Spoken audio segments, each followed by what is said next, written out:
ඉතින් ඔයාලගේ මේ අපි ප්‍රස්ථාර පාඩමේ ප්‍රස්ථාර එකක් ඇඳලා නවත්තලා ඒකේ ප්‍රශ්න ටිකට උත්තර කිව්වේ නෑ. ඔය තියෙන්නේ ඔය මම එදා ඇඳින්නේ ඔයාලගේ මිශ්‍ර අභ්‍යාසයේ දෙවෙනි ගාන තමයි ඔය මම ඔයාලට දුන්නේ අන්තිම ගාන විදියට.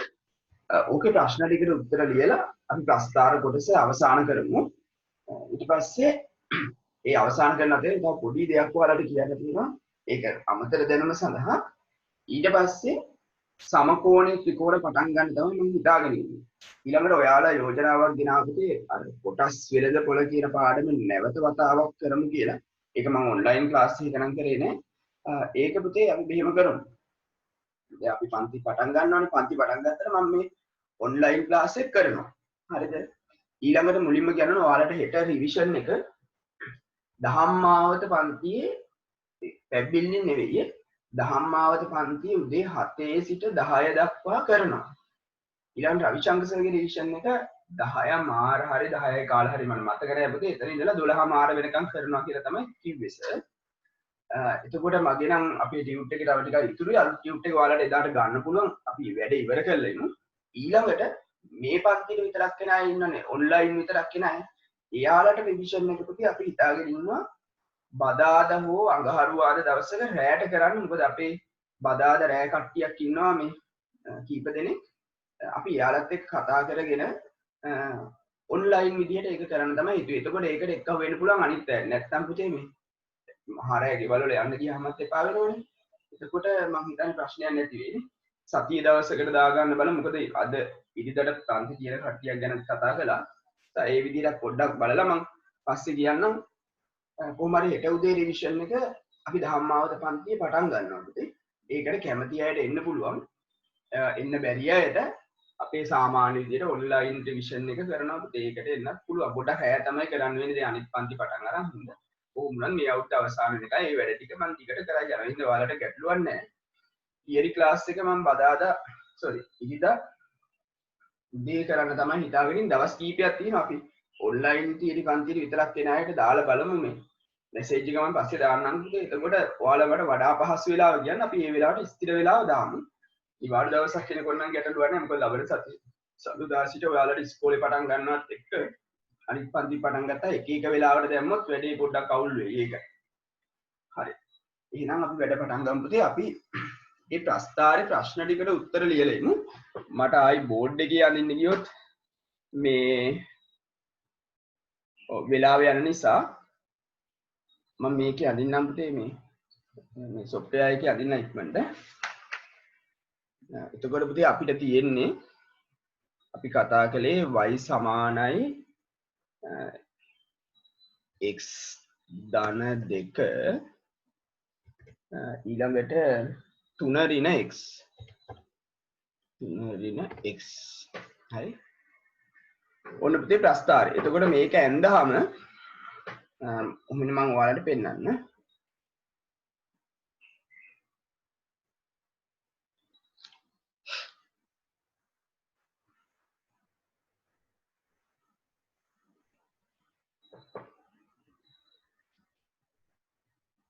හරි. එතකොට මේ තියෙන පුතේ සාමාන්‍ය ප්‍රස්ථාරේ. ඕකේ අපි පුතේ මෙතන යනවා. අපි යාළුවෙක් ඉන්න මෙතන ඒක. මේ සාමාන්‍ය ප්‍රස්ථාරේ පුතේ මේකේ එතකොට අපි ගත්තොත් මම ඔයාලට අඳින්න කිව්වේ මොන පුටුවක් ගන්න පුතේද? මම ඔයාලට අඳින්න කිව්වේ පුතේ ඍණ 3 ඉඳන්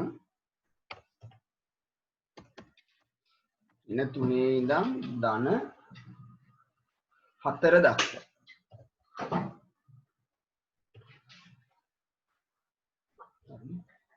එතකොට ඍණ 3 ඉඳන් ධන 4 දක්වා තමයි අඳින්න තියෙන්නේ පිටේ. එතකොට ඔන්න ප්‍රස්ථාරය පිටේ මම අගේ වගුව දැම්මා. එතකොට පළවෙනියට අහනවා පුතේ දැන් මේ ගුණිතයක්නේ අපිට අඳින්න කිව්වේ කොහොමද?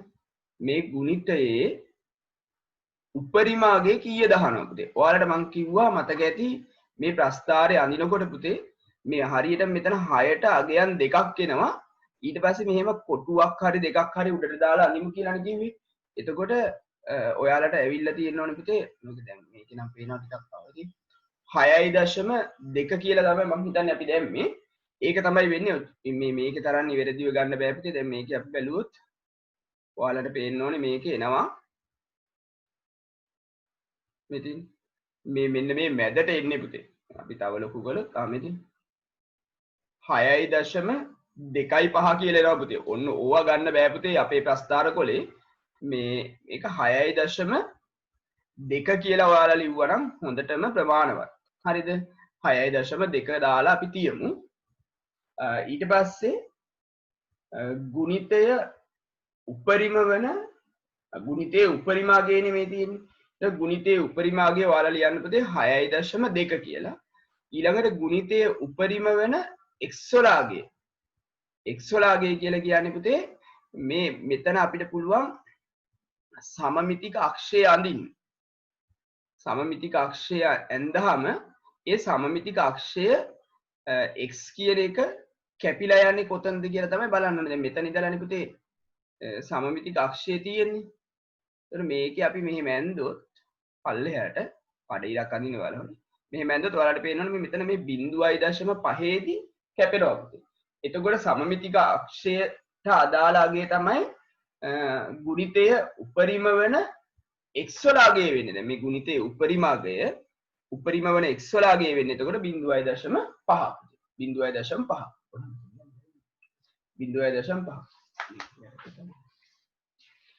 ඊට පස්සේ ඕක නිකන් ලියන්න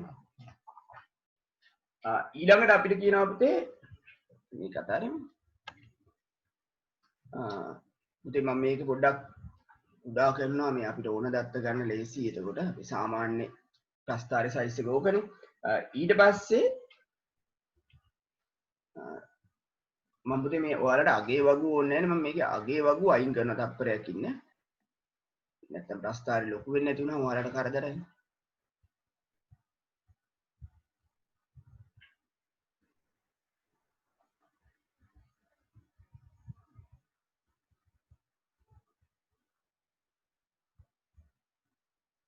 ප්‍රස්ථාරේ තියෙන ස්ක්‍රීන් එක විතරක් මම ගත්තා ඒකට ඔයාලට පැහැදිලිද එතකොට පුතේ ඔය ගන්න තියෙන පේනවනේ ඊළඟට අපිට කියනවා පුතේ y විශාලයි 3 වෙන x යගේ ප්‍රාන්තරය පුතේ.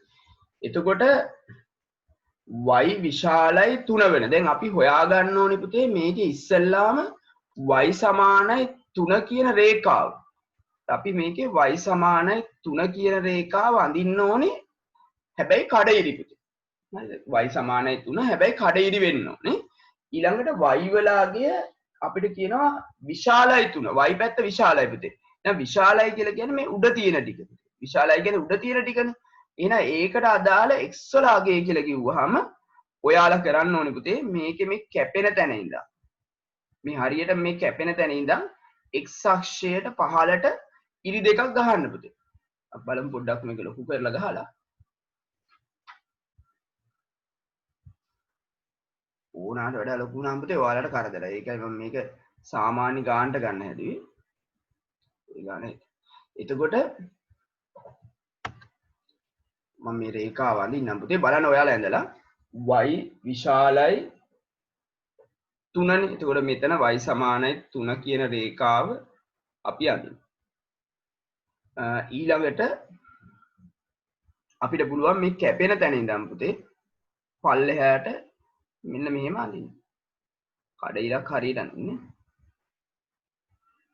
මේ පැත්තෙනුත් අපිට ඇඳ හැකියි.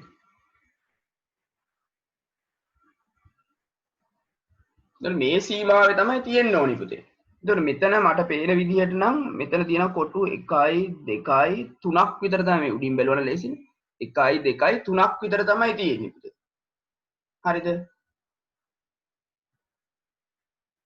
ඔව් එතකොට මේකේ අගේ පුතේ මේ පැත්තේ එක ප්‍රශ්නයක් කළේ නැහැලු ඒක මම කියන්න මේ කියලා. මේ පැත්තේ තියෙන පුතේ ඍණ 1 මම හිතන්නේ 3ක් විතර. ඍණ 1.3ක් විතර අර පැත්තේ 2.3ක් විතරනේ තියෙන්නේ පුතේ. එතකොට අපිට ලියන්න පුළුවන් ඔය අගේ පුතේ මේ මම කරන්නේ 6 වෙනි කොට.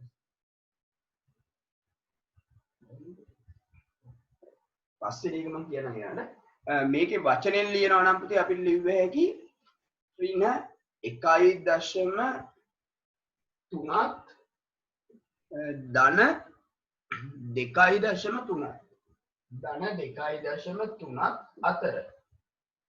එහෙම නැත්නම් අපිට ලිව්ව හැකි අසමානතාවයක් විදිහට පුතේ ඍණ 1.3 ඔන්න ඔහොම දාලා x 2.3 කියලා ලියන්න පුළුවන්. හරිද?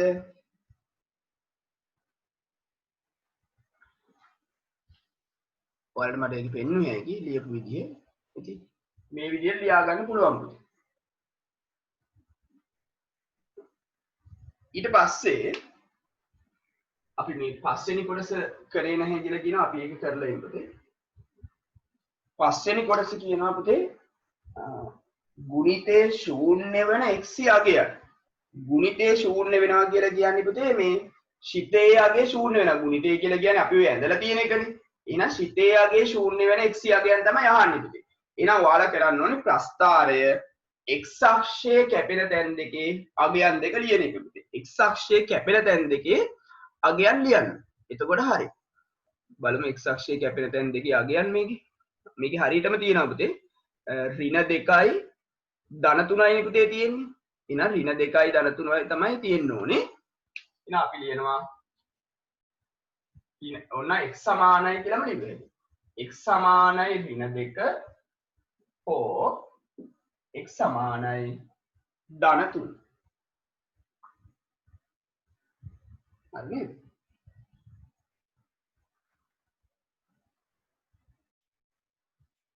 ඊළඟට අපිට අහනවා පුතේ ප්‍රශ්නයක්. 7 වෙනි ප්‍රශ්නේ. මේක මකලා ලියන්න.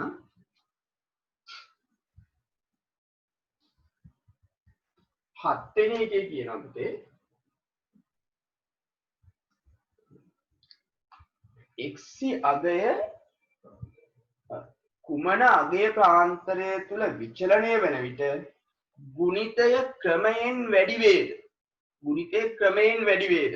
දැන් පුතේ අපි ඔය ප්‍රස්ථාරයේ දල සටහනක් මම ඇඳගත්තොත් මේ බෝඩ් එකේ හරි මාගේ බලමු ඊළඟට බෝඩ් එකේ දල සටහනක් ඇඳුවොත් එහෙමනේ තියෙන්නේ මේක x මෙයා y ඊළඟට පුතේ මේ පැත්තෙන් මෙහෙම ඇවිල්ලා ඉවර වෙලා මෙතනින් හැදලා මෙහෙම යනවා.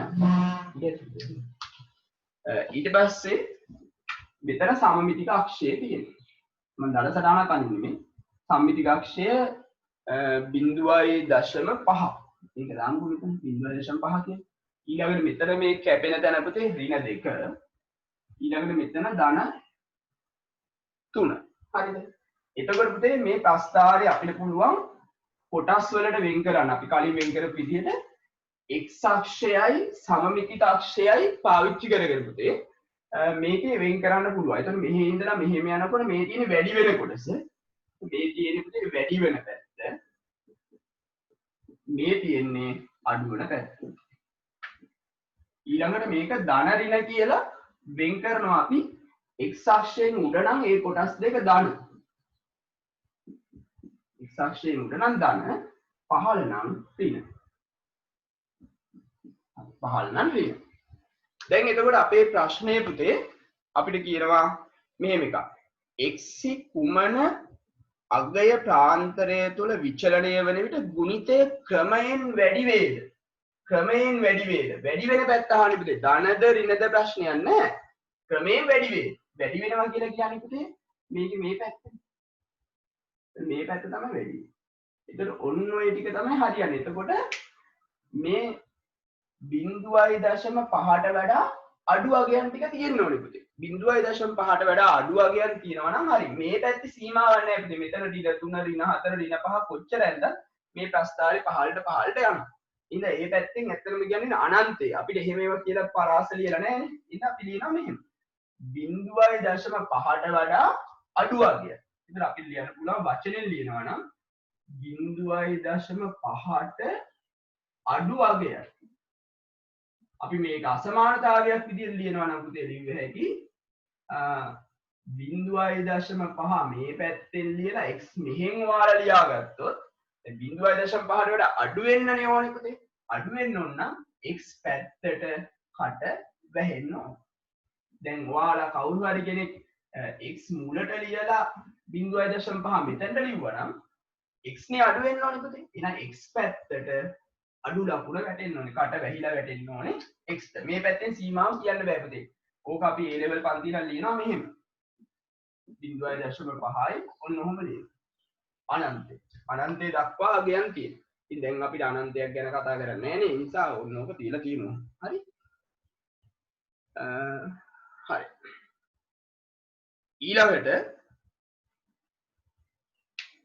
ඊළඟට අපෙන් ප්‍රශ්නයක් අහන්න පුතේ ලියාගන්න මේවා. මේ අවශ්‍යව ලියාගන්න මේක නම් ලියන්න ඕනේ නැහැ. මේකත් හරි මේකත් හරි මේකත් හරි Tamanට වැඩියෙන් පහසු එකක් ලියාගත්තා නම් හරි පුතේ. හරි. ඊළඟට 7 වෙනි 8 වෙනි එකේ අහනවා පුතේ x කුමන අගය ප්‍රාන්තරයක් තුල ගුණිතය සඳහා ධන අගයක් ලැබේද? ධන අගය. ඉතින් මේකේ ධන අගයන් කියලා කියන්නේ මේ x අක්ෂයෙන් උඩ තියෙන ටිකනේ. එතකොට ඍණ දෙකේ ඉඳන් ධන 3 වෙනකම්. ඒ ටිකේදී මේ x අක්ෂයෙන් උඩ තියෙන්නේ මේක. එහෙනම් අපිට ලියන්න පුළුවන් පුතේ 8 වෙනි එක වචනෙන් ලියනවා නම් ඍණ දෙකේ ඉඳලා 3 වෙනකම් කියන. ඍණ දෙකත් ධන 3ත් අතර දක්වා කියලා එහෙම ලියන්නේ නැහැ. දක්වා කියලා මේ දෙපැත්තේ අගයන් දෙකක් එනවා පුතේ. දෙපැත්තේ අගයන් දෙක එන්න බෑ. මේ එතකොට ඒවා බිඳුව වෙන අගයන් තියෙන්නේ. හරි. ඒක අපි අසමානතාවයක් විදිහට ලියනවා නම් ලිව්ව හැකි ඍණ දෙක ලිව්වා, x ලිව්වා, 3 ලිව්වා. මැදට මේ අසමානතා ලකුණු දෙක දැම්ම ඔය පැත්ත. ඒකට අඩු වගේනේ අපි මෙතන මුල ලියන්නේ. ඒ නිසා ওই පැත්තට දාන්න පුළුවන්.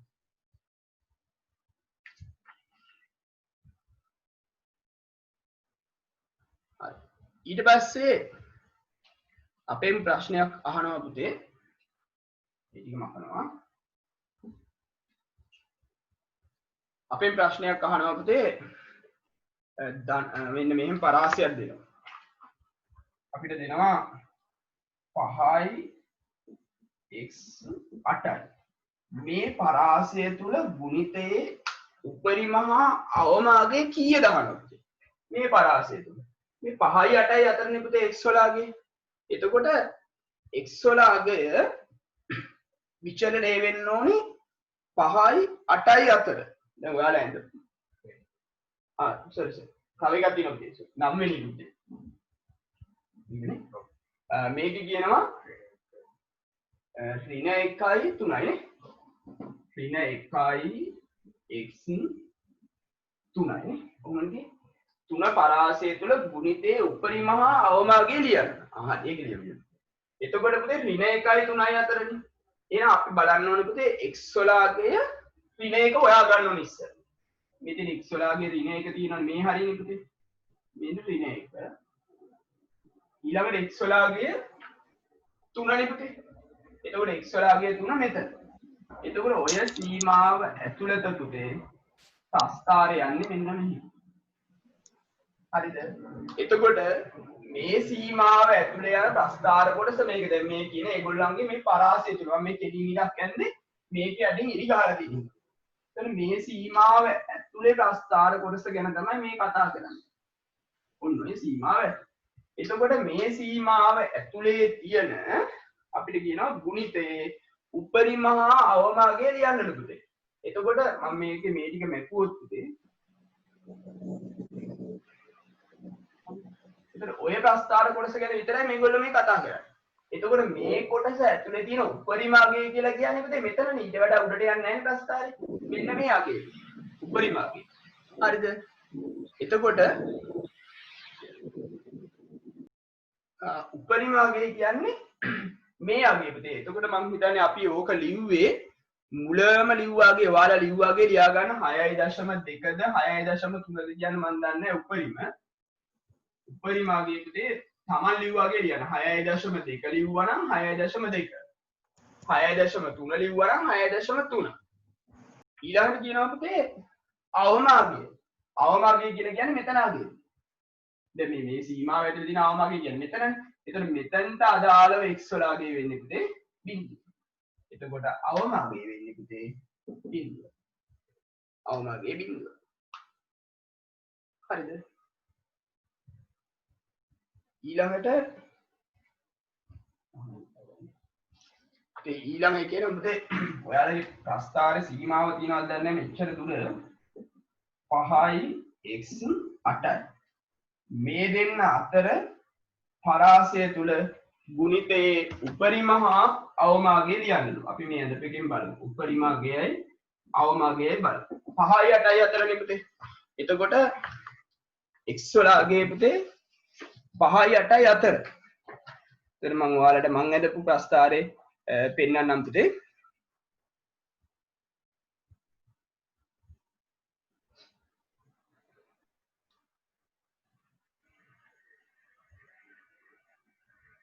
හරි. එතකොට දැන් මේකනේ සීමාව පුතේ. මේකේ අපිට කියනවා x වල පරාසය 5ට. දැන් පුතේ අපි ඇඳපු ප්‍රස්ථාර නම් 5ටක් නෑ පුතේ. ඔයාලගේ මිශ්‍ර අභ්‍යාස දෙවෙනි ගානේ තිබ්බ එක. ඉතින් මේක මම තියෙන එක මම මේකෙන් පෙන්නන්නම්. වෙන කරන්න දෙයක් නැහැ නේ. පොඩ්ඩක් පොඩි කරමු නැත්තම් බලන්නත් බෑනේ.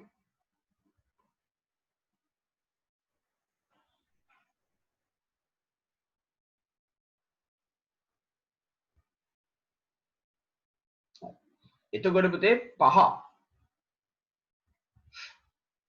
මේකේ 5 කියලා කියන්නේ පුතේ මෙන්න මෙතනනේ 4යි පොඩ්ඩක් ගත්තා නම් ලේසි. ගත්තාම වෙන්නේ පුතේ මේකේ අපිට ඇඳ ගන්න ඉඩම තියෙනවා. සෝම තියමු ඕන එකක් කියලා. 5 කියන්නේ මෙන්න මෙතන පුතේ. මැදට නිකන් දාලා සරහනක් ඇද්දම ඊළඟට 8 කියන්නේ මෙතන. ඔයාලා දෙන මගේ ප්‍රස්ථාරයවත් අඳින්න බෑ මේක. 5යි 8යි. ඊට පස්සේ මේ සීමාව ඇතුලේ තියෙන පුතේ අපිට කියනවා උපරිම හා අවමාගය ලියන්න. එහෙමනේ වෙන්නේ. එතකොට මේකේ එකගේ මේ 5ට අදාළ වගේ තියෙන මෙන්න මෙතන. හරියගේ ගන්න විදියක් තියෙනවා ආදේශ කරලා අපි බලමු. එතකොට 8ට අදාළ වගේ ගන්න කිව්වොත් ඇත්තටම ඉතින් මේක යන්න ඕනේ පුතේ මෙහෙ පල්ලෙහාට නේ. පල්ලෙහාට ගිහිල්ලා 8ට අදාළව තියනාගේ මේ පැත්තට කරලා ගන්න ඕනේ. ඔහොම එකක් නේ කරන්න වෙන්නේ. එතකොට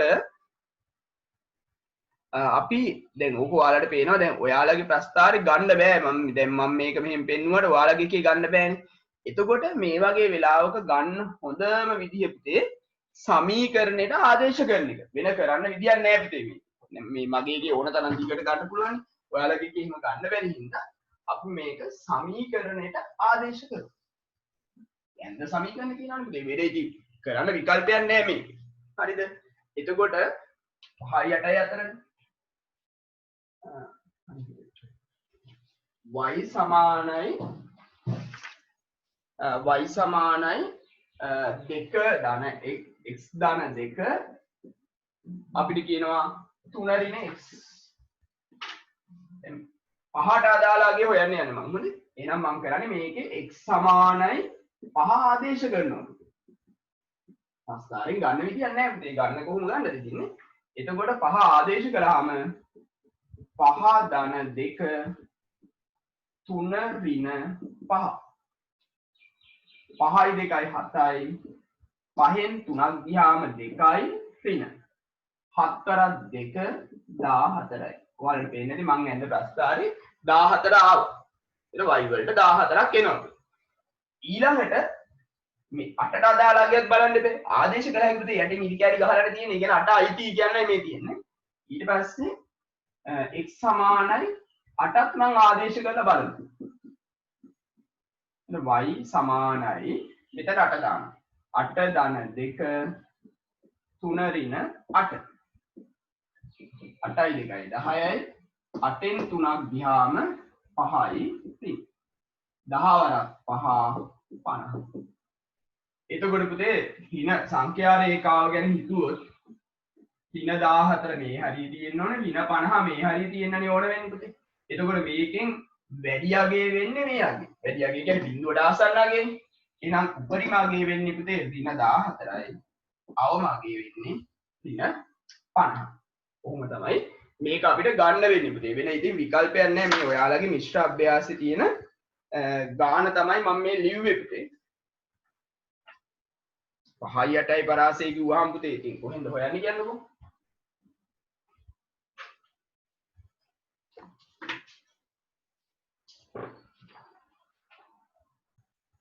ප්‍රශ්නයක් තිබ්බ ඍණ 3 ඉඳන් ධන 3 වෙනකම් 10 පන්ති විදිහට අගේ වගු අරගෙන ඕවා හදන්න බැරිද කියලා. පුතේ හදන්න පුළුවන්. ඒක ප්‍රස්තාර වල කෑලිනවා. මෙන්න මේ වගේ එකක් එයි. ඔය වගේ හරියක් එයි. ඇයි මේක සමමිති අක්ෂය වටා නෙමෙයි අරන් තියෙන්නේ. ඉතින් ගැටලුවක් නැහැ කරන්න පුළුවන්. ඉතින් ඊළඟට මගෙන් අහලා තිබ්බා කොහොමද මේ වගේ වගුව මම එක වෙලාවක කියනවා ඍණ 2 ඉඳන් 5 දක්වා අනිත් වෙලාවෙ කියනවා ඍණ 4 ඉඳලා ධන 2 දක්වා. ඇයි කොහොමද එහෙම අපි ගන්නෙ අගේ වගුවක් කියලා. පුතේ ඒකේ මෙහෙම ඔයාලට අදාළ නැහැ. අගේ වගුව අපිට දෙනවා විභාගෙදී අපිට තියෙන සම්පූර්ණ කරගන්න. හරි. දැන් මේ අහන ප්‍රශ්නෙට උත්තරයක් මම දෙන්නම් අපේ සිලබස් එකේ මේක නැහැ. හරි. පුතේ y සමානයි මම නිකන් කියන්නේ ax වර්ගයේ ධන bx ධන c කියන ප්‍රස්ථාරයක් අපි ගත්තොත්. මේ වගේ ප්‍රස්ථාරයක් ගත්තා. මේකනේ සම්මතාකාරී. මේකේ සමමිතික අක්ෂය ගන්න පුළුවන් සමීකරණයක්. සමමිතික අක්ෂය පුතේ අපි ලියනවා x සමානයි ඍණ b බෙදීම 2a. ඍණ b බෙදීම 2a වලින් ලැබෙනවා. මේක අපිට අදාළ නැහැ. හරිද? දැන් ඔයාලා ඇඳපු මොකක් හරි ප්‍රස්ථාරයක් අපි ගත්තොත් ලේසි ප්‍රස්ථාරයක් අපි ගමු. ඉතින් පළවෙනි දැන ප්‍රස්ථාරය කරමු. y සමානයි අපි බලමු පළවෙනි හරියට එන ප්‍රස්ථාරේ y සමානයි පුතේ ඉතින් ඇඳලා තියෙනවා ඊට කලින්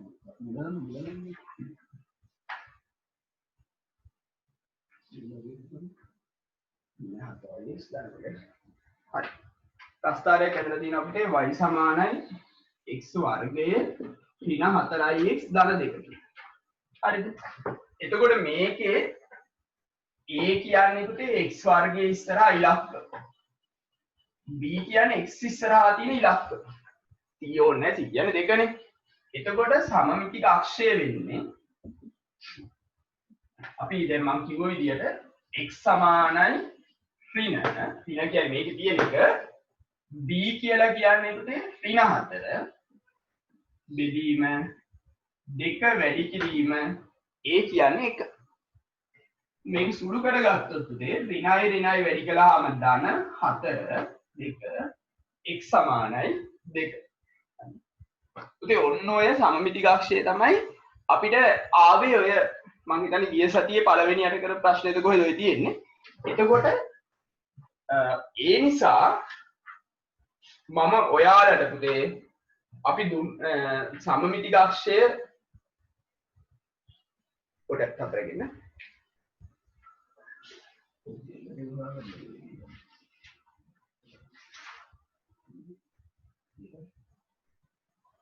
හරි ඇඳපු ප්‍රස්ථාරය මොකද්ද කියලා බැලුවේ පුතේ. හරි.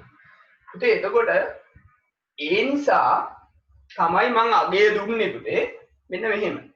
x වල අගය පරාසය දෙනකොට අගයන් 7ක් දුන්නා මම. 1 2 3 4 5 6 7ක් දුන්නාම අදින ලේසි. සමමිතික අක්ෂය මැදට දැම්මා. 1 2 3 මෙතන. හරිද? දාලා දෙපැත්තට අගයන් 3 3 දැම්මා. 3 4 5 මේ පැත්තට 1 බිංදුව ඍණ 1. ඉන්න මං කිව්වා ඍණ 1 සිට ධන 5 දක්වා අගයන් ගන්න කියලා. එතකොට මේ ප්‍රස්ථාර ගානට සමමිතික අක්ෂය වටා එනවා පුතේ දෙපැත්ත බැලන්ස් වෙලා. ඒකයි මම එහෙම කිව්වේ. ඔන්න අහපු ප්‍රශ්නෙට උත්තරයක් මම දුන්නේ. මේ එතකොට මේ අපිට අදාළ නැහැ පුතේ. මෙහෙම එකක් තියෙනවා. මම ඒක දිහා බලලා තමයි ඔයාලට මේ අගේ පරාසය දුන්නේ. ඒ අගේ පරාසය ගත්තාම ගානට එනවා. ඒකයි හැම ගානටම මම එහෙම හදලා දුන්නේ. හරිද? හරි ඔන්න අහපු ප්‍රශ්නෙට උත්තරේ දුන්නේ. කැමති අය ඉන්නවා නම් ලියාගන්න වැඩි වෙන්නේ නැහැ ලියාගත්තට. හරි. උතනින් මම ප්‍රස්ථාර අවසන් කරනවා පුතේ. සමකෝණික ත්‍රිකෝණ. ගම් පුතේ 14 වෙනි පාඩම. හරිම ලේසි පාඩම. සමකෝණික ත්‍රිකෝණ.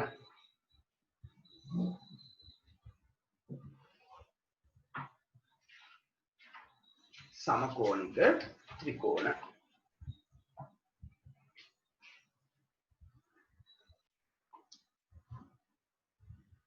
අනුමාත්‍රිකාවක් ලියා ගන්න පුතේ. දැන් අපි මෙතනදී කතා කරන්න යන්නේ ත්‍රිකෝණයක මේ පාදවල දිග අතර සම්බන්ධතාව ගැන තමයි මෙතනදී කතා කරන්න යන්නේ.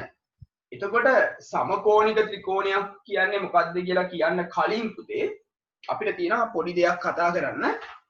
මෙන්න මෙහෙම මාතෘකාවක් ලියමු. ත්‍රිකෝණයක පාද දෙකක්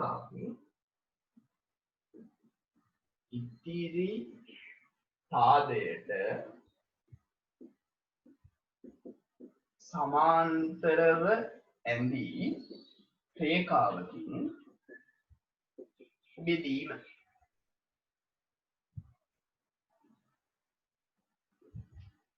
ත්‍රිකෝණයක පාද දෙකක් ඉතිරි පාදයට සමාන්තරව ඇඳි රේඛාවකින් බෙදීම.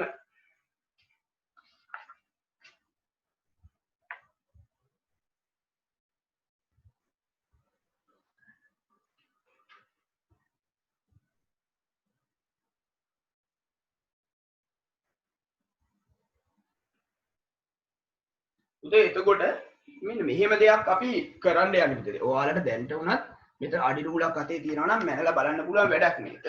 හරි. අපි කරන්නේ දැන් මෙහෙම දෙයක් කරන්නේ. මේක අඳින්න එපා පොඩ්ඩක් ඉන්න. ඕනෑම ත්‍රිකෝණයක් අඳිනවා පුතේ. ඕනෑම එකක්. මොකද දැන් මම එන්නේ නැහැනේ. මට හිතෙන විදිහේ ත්‍රිකෝණයක් මම එන්නේ. ඇඳලා පුතේ හරිද මම මේකේ ABC කියලා දාන්නේ. ඊළඟට මම කරන්න යන්නේ මේ ත්‍රිකෝණයේ කැමැති පාදයකට සමාන්තරව ඉතිරි පාද දෙක කැපිලා යන රේඛාවක් අඳින්න. එතකොට අඳින්නේ කොතනින්ද කියලා ප්‍රශ්නයක් නෑ අපිට ඕන දැනකින් අපි අඳින්න. දැන් මධ්‍යලක්ෂ ප්‍රමේය නම් මේකේ හරියටම මේ මැදින් යන්නේ පුතේ මධ්‍යලක්ෂ ප්‍රමේය විලෝමයේ ඒව ගන්නකොට මැද්දෙන් යන්නේ. දැන් මැද්දෙන් ප්‍රශ්නයක් නෑ. මට ඕන දැනකින් මං අඳිනවා. දැන් මෙයා මට හිතුණා මෙයාට සමාන්තර රේඛාවක් අඳින්න ඕන කියලා. ඔයාලට පුළුවන් මේක විහිද චතුරස්‍රයේ එහෙම තියලා ගන්න දැන ගන්න. මම නිකන් අඳින්න තලව මැද වෙනවා නෙවෙයි මේ හැරිට කරන්නේ. මම නිකන් රේඛාවක් මෙහෙම යනවා. මම දානවා මේක PQ කියලා. දැනටත් ඔයාලට මේක බලන්න පුළුවන් දෙයක්. හරි. ඊට පස්සේ පුතේ දැන් හරි මැද්දේ නෙවෙයි යන්නේ. පේනවනේ හරි මැද්ද නේද? මෙහෙට එන්න බෑ පුතේ. කැමැති තැනකින් යන්න. ඊළඟට මම කරන්නේ අඩි රූල තියලා පුතේ මෙන්න මේවැ දිග මැන ගන්න. දිග මැනන්න පුළුවන් පුතේ. මැනලා ඉවර වෙලා පුතේ අපිට පුළුවන් මෙන්න මේ අනුපාතය ගන්න. මම මේ අනුපාතය මෙහෙම ලියනවා. මේ සමාන්තර රේඛා දෙක ඉස්සරහා තියෙන ශීර්ෂයේ තියෙන. එතන ඉඳලා ගන්නම්. මම ගන්නවා මේ AP බෙදීම PB. මේ දිගවල් දෙක බෙදලා පුතේ දිගවල් දෙක අරගෙන මේ අනුපාතය අරගෙන බලනවා. මේකේ අටයන් දෙක අරගෙන කැල්කියුලේටර් එකකින් බෙදලා බලන්න පුළුවන් දශම ස්ථාන දෙකකට විතර කීයක් එනවද කියලා. ඊළඟට මම ආයි ගන්නවා මෙතන. AQ බෙදීම QC. මෙයාගෙන් බෙදලා බලන්න. ඒකත් අපිට පුළුවන් දශම ස්ථාන දෙකකට විතර ගන්න. ඔයාලා පුතේ මේ වැඩේ හරියට කළොත් මෙතනට එනාගේම මෙතනට එනවා. හරි හරියට කළොත් දශම ස්ථාන දෙකකට විතර ගත්තොත් මේ අගයම මෙතනට එනවා. මේක හරියට මැනු වෙන විශේෂයක් කරන්නේ නැහැ. මෙයාට සමාන්තරව හරියට රේඛාවක් අදින්න විතරයි තියෙන්නේ. මැනලා ගන්නවා ඊට. පුතේ ඕනම ත්‍රිකෝණයක් දැන් අපේ දැන් මෙතන ඉන්නවනේ 41ක්. එතකොට ඕනම ත්‍රිකෝණ දැන් ඔයාලා ත්‍රිකෝණ ඇඳන් මාගයන් දුන්නේ නැතිනම් 41ක් එනවනේ ත්‍රිකෝණ. ඇඳලා මේ අනුපාත දෙක ගත්තා මෙතනට එන අගයන් 41 දෙනාට වෙනස්. හැබැයි මෙතනට එන අගයම මෙතනට එනවා. හරිද? ඕක තමයි සම්බන්ධය. හරිද? ඒ කියන්නේ ත්‍රිකෝණයක ඕනෑම පාදයකට සමාන්තරව ඉතිරි පාද දෙක කැපිලා යන රේඛාවක් ඇඳොත් පුතේ මේ පාද දෙක සමානුපාතිකව බෙදෙනවා කියලා අපි කියනවා. සමානුපාතිකව. ඒ කියන්නේ මේ අනුපාත සමාන වෙන්න බෙදෙනවා. මේ දෙන්න බෙදුවාම ලැබෙන උත්තරේම තමයි මේ දෙන්න බෙදුවාම ලැබෙන්නේ. හරිද? මධ්‍යලක්ෂ ප්‍රමේය කියන්නේ මේකේ විශේෂ අවස්ථාව. දැන් හරි ප්‍රශ්නයක් අහනවා. දැන් මම මේ ගත්තේ පුතේ මේ දෙන්න මේ සමාන්තර රේඛා දෙක ඉස්සරහා තියෙන ශීර්ෂයේ ඉඳලා මේ පැත්තට විහිදෙන්නනේ ගත්තේ. හරි ප්‍රශ්නයක් අහන්නේ අනිත් පැත්තට ලියන්න බෑ. මෙතන ඉඳලා මේ පැත්තට මේ එකතු වෙන්න ලියන්න බැරිද කියලා. පුළුවන් පුතේ. ඒ කියන්නේ ඔයාගේ ප්‍රශ්නේ වෙන්නේ පුතේ මේ පැත්ත ලියන්න බැයිද කියලා. PB බෙදීම AB. ඉතින් එහෙම ලිව්වනම් ඔයාලා මේ පැත්තෙන් ගන්න ඕනේ QC බෙදීම AQ. එක්ක එකතු වෙන්න ලියන්න ඕනේ එක්ක විහිදෙන්න ලියන්න ඕනේ. පුතේ මෙහෙම බැලුවොත් මෙතනට ආපු වගේ නෙමෙයි මෙතනට එන්නේ කොහොමත් වෙනස් වගයක් වෙන්න ඕනේ. හැබැයි මේ අගේම තමයි මෙතනට එන්නේ. අපි ඊට උදාහරණයක් 1.3 ආව කියලා මෙතන. මෙතන ඉන්නේ 1.3. එතන මෙතන එන්න ඕනේ 0.7 කියනකො. එහෙනම් මේකේ 0.7. හරිද? ඔය හරි කමන්නේ එක්ක ශීර්ෂයේ ඉඳන් විහිදෙන්න ලිව්ව හැකි. නැත්නම් ශීර්ෂයට එකතු වෙන්න ලියන්න පුළුවන්. එතකොට මට දැන් මේක සම්බන්ධයක් විදිහට ලිව්ව හැකිට මෙහෙම.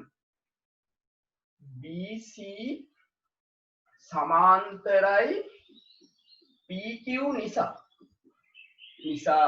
මේ අගය මෙන්න මේ අගයට සමාන වෙනවා.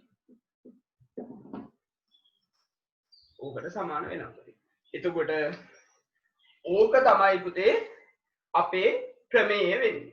අපි කියනවා ත්‍රිකෝණයක එක් පාදයකට සමාන්තරව ඉතිරි පාද දෙක ඡේදනය වෙන්න අඳින රේඛාවෙන් පුතේ මේ ඉතිරි වෙලා තියෙන පාද දෙක සමානුපාතිකව බෙදෙනවා කියලා. ඊළඟ ප්‍රශ්නේ පුතේ මේ වගේ භාගයක් ආවොත් පුතේ මේක අපිට පුළුවන් අනුපාතයක් විදියට ලියන්න. භාගයක් අනුපාතයක් 7 පන්ති 8 පන්ති. එතකොට ඒක ලියන්න මෙහෙම. 2 අනුපාත ලකුණු 3. උඩ ඉලක්කම අනුපාත 3. ඉතින් ඒ නිසා අපිට ඕනනම් ඒක පාවිච්චි කරලා මේ ඇත්තටම භාගයන් පුතේ තියෙන්නේ. අපිට ලියන්න පුළුවන් මේක අනුපාතයක් විදියට. කොහොමද ලියන්න ඕනේ? AP අනුපාත ලකුණ PB සමානයි AQ අනුපාත ලකුණ QC වේ. නම් එහෙම ලියන්න පුළුවන්. හරිද? Tamanට පහසු විදියක්. මම නම් කරන්නේ මෙහෙම ලියනවා. අවශ්‍ය වුණොත් විතරක් අනුපාතය ලියනවා. මේක නිකන් අපිට බුරුයි වගේ ලියාගෙන මේක ලිව්වම වාසියකුත් තියෙනවා. මොනවා හරි අගයන් ලියන්න ආවොත් මේ භාග දෙකන්නේ හරස් කුණිතේ දාගෙන සුළු කරගන්න පුළුවන්. අවශ්‍ය වුණොත් විතරක් මෙහෙම ලියන්න. හරිද? ඉස්සෙල්ලා ඔක ලියන්න එපා. ප්‍රමේය ලියලා ඉන්නේ. හරි. ලියමු පුතේ ප්‍රමේය. හරිද? ලියමු ප්‍රමේය පුතේ. ඔයාලගේ පොතේ ප්‍රමේය මම පෙන්නන්නේ පුතේ. ලියන්න. ත්‍රිකෝණයක එක් පාදයකට සමාන්තරව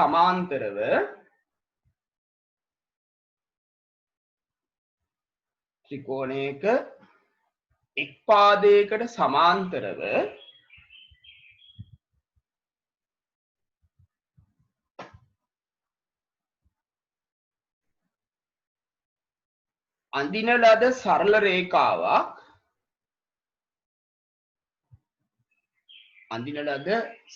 රේඛාවක්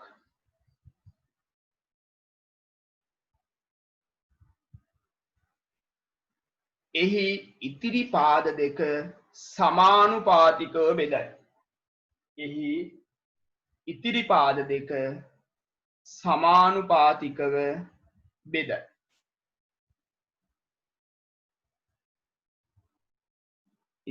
දෙක සමානුපාතිකව බෙදයි. හරි පුතේ. දැන් ඔයාලා අඳින්න මේ රූපෙ පුතේ. මේ රූපය ඇඳලා ඉස්සල රූපය අඳින්න.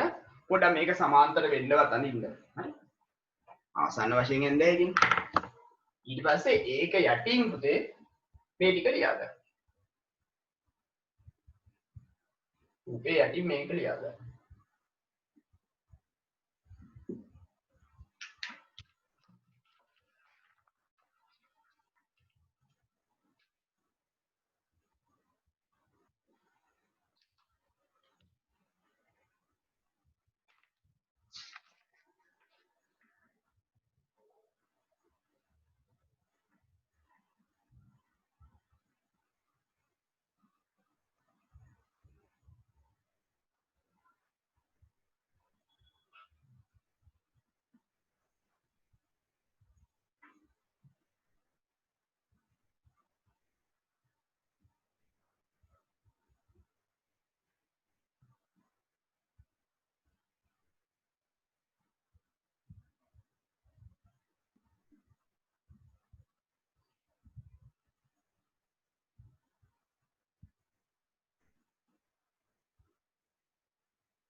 කැල්කියුලේටර් එකෙන් මෙල්ල වෙන්නේ.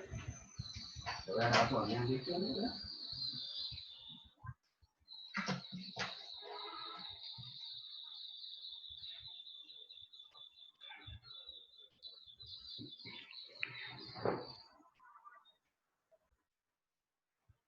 හරි 14 එක අභ්‍යාසයේ අපි පළවෙනි ගානේ ගණන් ටික ඔක්කොම හදමු. පොඩ වෙනස්නේ. මම ඕකේ හදනවා පුතේ මුල ගණන් 4 හදනවා පුතේ. මුල ගණන් 4 හදලා අන්තිමෙන් එකක් හදනවා. 7 වෙනි ගාන වගේ හදන්න යනවා. පළවෙනි ගානේ පුතේ පළවෙනි කොටස. මේකේ මම පොඩි රූපයක් අරින්නම් ඔයාලට පැහැදිලි කරන්න. හරි ලේසි වැඩක් තියෙනවා. මෙන්න සමාන්තරයි කියලා දාලා තියෙනවා පුතේ. 3යි 6යි 4යි මේ මධ්‍ය ලක්ෂ ප්‍රමේය නෙමෙයි පුතේ. මධ්‍ය ලක්ෂ නම් මේ දෙන්න වෙනස් වෙන්න විදියක් නැහැ නේ. මධ්‍ය ලක්ෂ නම් ওই දෙන්න සමාන වෙනවා. හරි. දැන් පුතේ මේකේ ඒනේ හොයන්න තියෙන්නේ. ඔයාලට තියෙන්නේ මෙහෙමයි. එක්කෝ මේ සමාන්තර රේඛා දෙක ඉස්සරහා තියෙන ශීර්ෂයේ තියෙනනේ. ඒ ශීර්ෂයේ ඉඳලා දෙපැත්තට අනුපාතය ලියන්න. එහෙම නැත්නම් ඒ ශීර්ෂයට එකතු වෙන විදිහට ලියන්න. මම විහිදෙන්න ලියන්න. හරි. මම මෙතන ඉඳන් ලියනවා පුතේ. එතකොට 3 බෙදීම a සමාන වෙන්න ඕනි 6 බෙදීම 4ට. හරි එක විදිහකට ලියන්නේ. මෙතනින් එකතු වෙන ලිව්වනම් a බෙදීම 3 සමානයි 4 බෙදීම 6. එක පැත්ත එකක් මෙහෙට ලියලා අනිත් එක මෙහෙට ලියන්න බෑ. එතකොට තමයි වරදින්නේ. දැන් මේකට හරස් මුල්කේ දාන්න. මේ දෙන්න වැඩි කළාම 6යි. මේ දෙන්න වැඩි කළාම 4 වරක් 3 12යි. දෙපැත්තම 6ෙන් බෙදමු. a සමානයි 2යි. අවසාන උත්තරේට ඒකක දාන්න. සෙන්ටිමීටර 2යි. ඔච්චරයි. ඔය වගේ පුතේ ශීර්ෂයේ ඉඳන් විහිදෙන්න ලියනවා මම. අනිවාර්යෙන් හැබැයි සමාන්තර රේඛාව ගාවට තමයි දිග ගන්නෙ. මේ මෙතන ඉඳලා මෙතනට දිග දීලා තිබ්බොත් එච්චර ගන්න අදාළ තැන හොයා ගන්න ඕනේ අපි.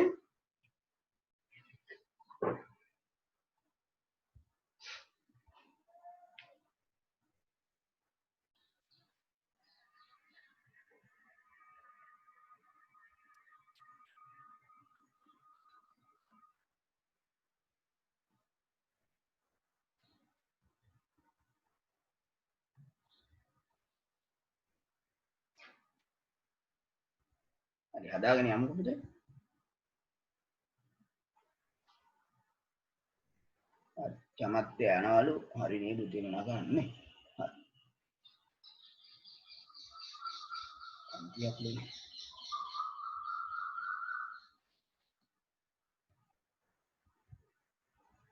හරි දැන් මේ දෙවෙනි කොටසෙත් පුතේ මම ලියනවා මැසේජ් එකක් ආවා.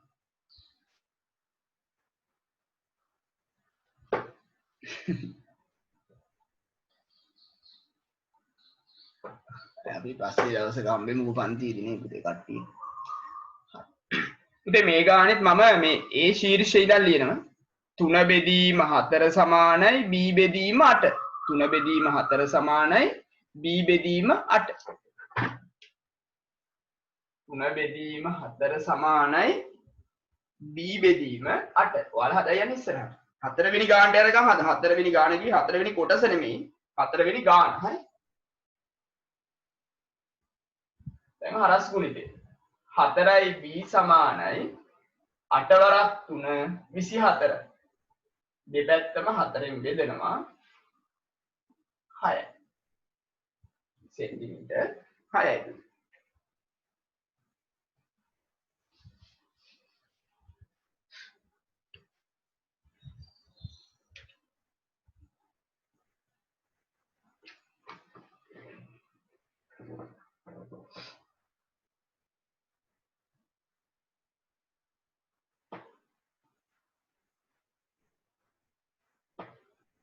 මේ වල උත්තර හරි පුතේ.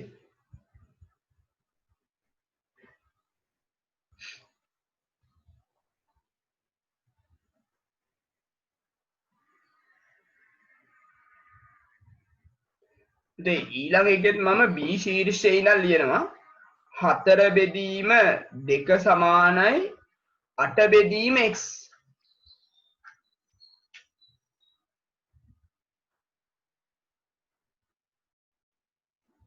4 බෙදීම 2 සමානයි 8 බෙදීම x. මේකට දාමු මේ දෙන්න ගත්තාම 4යි x පුතේ. 8 වරක් 2 16යි. දෙපැත්තම 4ෙන් බෙදමු. x සමානයි 4 සෙන්ටිමීටර් 4යි කියලා ලැබෙනවා.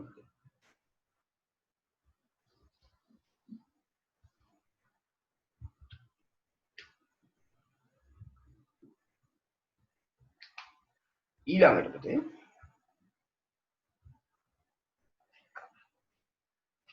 ඊළඟ ගානේ මෙහෙම එකක් වෙයි.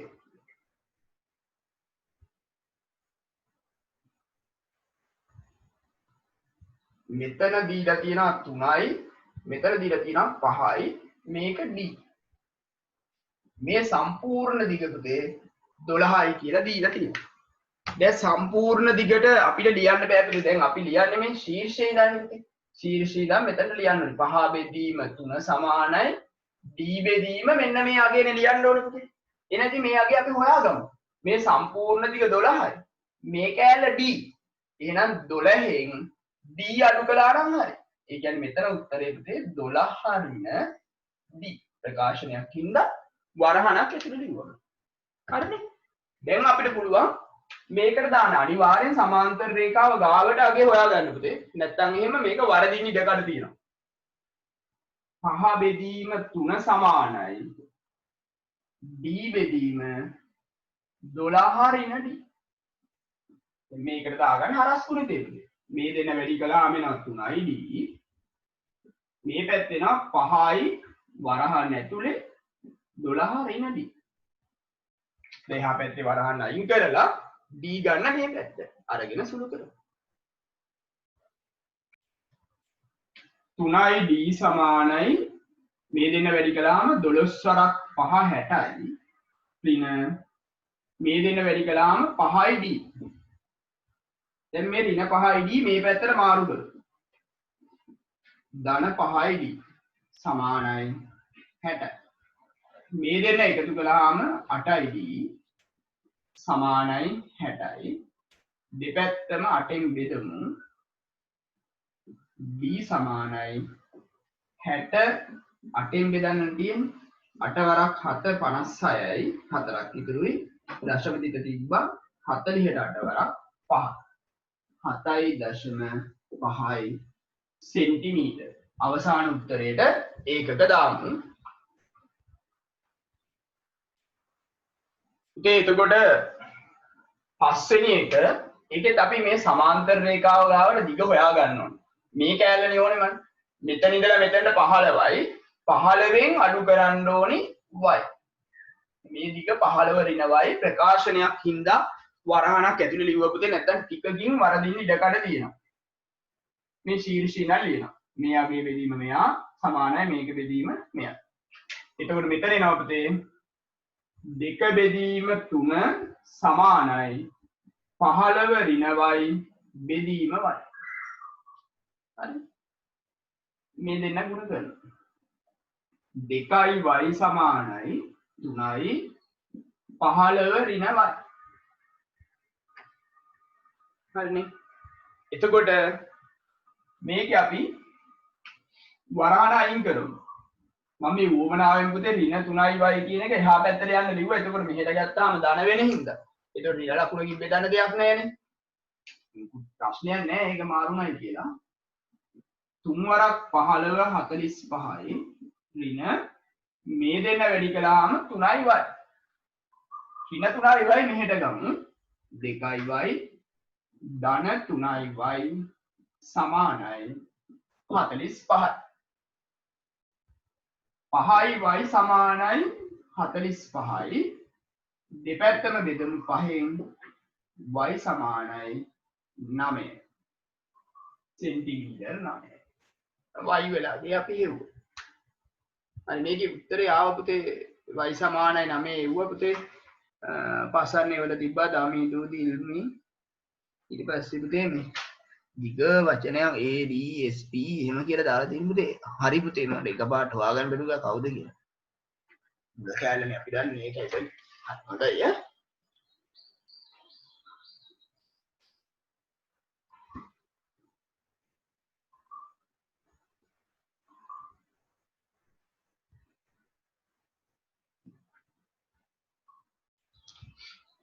එතකොට මේ ගාන අපි බැලුවොත් පුතේ මම මේ ශීර්ෂය ඉඳන් ලියනවා සමාන්තර රේඛා දෙක ඉස්සරහා තියෙන ශීර්ෂය ඉඳන් ලියනවා f බෙදීම 4 සමානයි 9 බෙදීම f. එතකොට අපි ලියුවේකි f බෙදීම 4 සමානයි 9 බෙදීම f කියලා. මේකට හරස් ගුණිතය දාන්න. මේ දෙන්න වැඩි කරනවා. f වැඩි කිරීම f 4 වැඩි කිරීම 9. f ගුණ කිරීම f කියන්නේ පුතේ f වර්ගය. 4 වරක් 9 36. එතකොට f කියලා කියන්නේ 36 වර්ගමූලය. ධන හෝ ඍණ දාන්න යන්නේ නැහැ. දිගක් ඍණ වෙන්න බෑනේ පුතේ. 36 නැත්නම් අපි වර්ගමූලය ගන්නොත් ධන හෝ ඍණ කියලා දානවනේ. දිගක් ඍණ වෙන්න බැරි හින්දා දාන්නේ නැහැ. ඕනේ නැහැ දාන්න. 36 වර්ගමූලය 6යි. එතකොට f වල ගේනවා සෙන්ටිමීටර් 6ක් කියලා.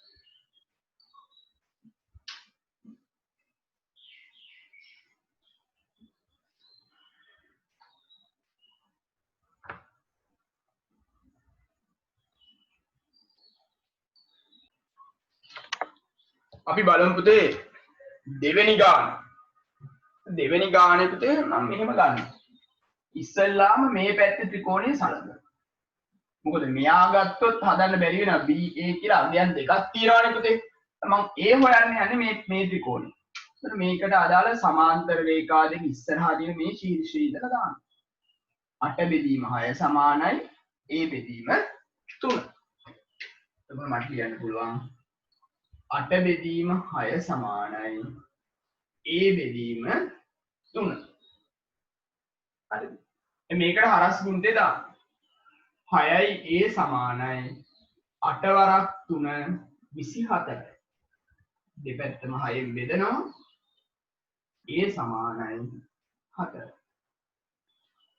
මේක හරි. ඊළඟට මම මේ පැත්තේ ත්‍රිකෝණය අයින් කරනවා. එතකොට මේ A වලගේ අපි හොයාගත්ත දැන් 4යි කියලා. එහෙනම් දැන් මේ ත්‍රිකෝණයට දානවා. 4 බෙදීම 3 සමානයි 6 බෙදීම b. මෙතන අපිට ලියන්න පුළුවන් 4 බෙදීම 3 සමානයි 6 බෙදීම b. මේ පැත්තට වැඩි කළාම එනවා 4යි b. 3 වරක් 6 18යි. ඊළඟට දෙපැත්තම 4ෙන් බෙදනවා. 4.5. 4.5.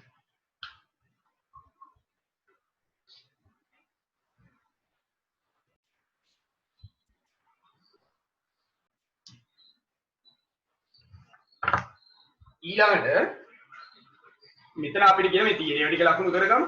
A5. ඊළඟට DB 3යි. මේ කැලේ 3. ඊට පස්සේ කියන AG 8යි. මේක 8යි. ඊළඟට GE 8යි. මේකත් 8යි.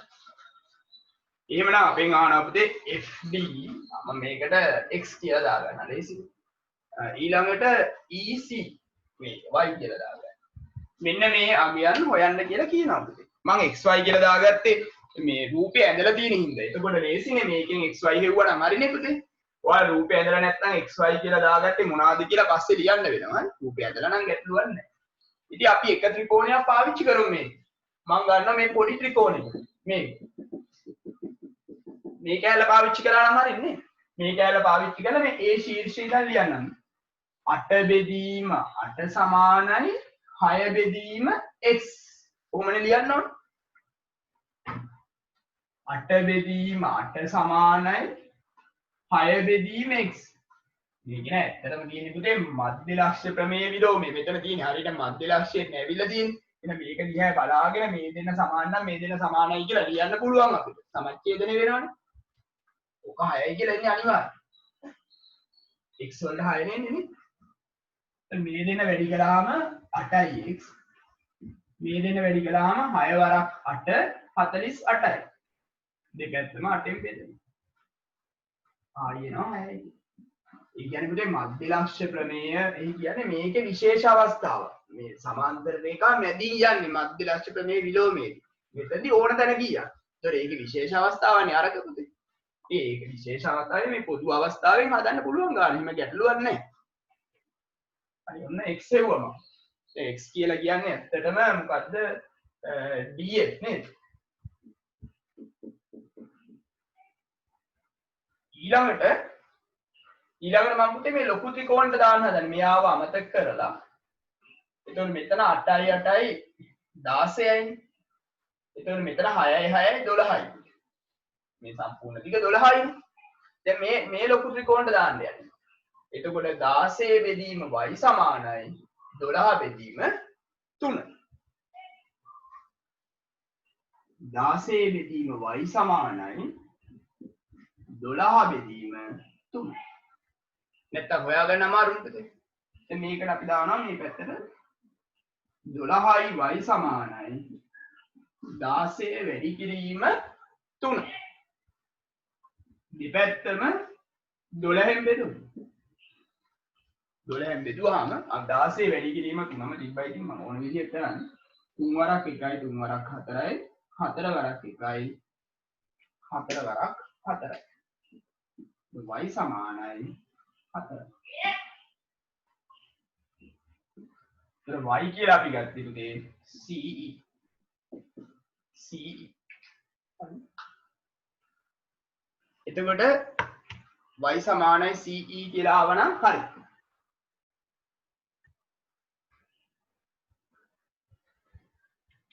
y සමානයි CE ඒක 4යි. හරි. මේ වල තියෙන අපිට උත්තර හරිය. right හොඳයි. වැඩේ පොඩ්ඩක් තේරුණා හරි.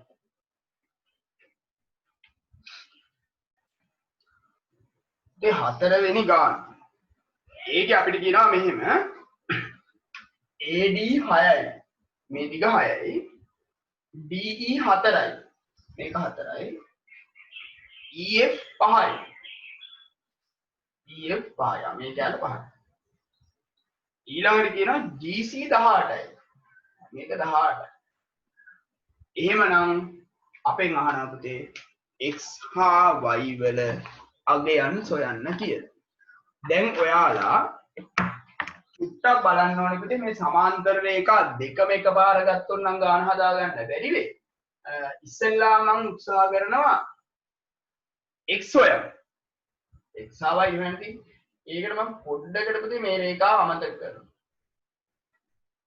මේ රේඛාව අමතක කරන පොඩ්ඩකට. ඊට පස්සේ මේ ඔයාලට පේනවනේ මෙතන මෙහෙම සමාන්තර රේඛාවක් තියෙන්නේ පුතේ. ඒකට අදාළ ඊළඟ සමාන්තර රේඛාව මේකනේ.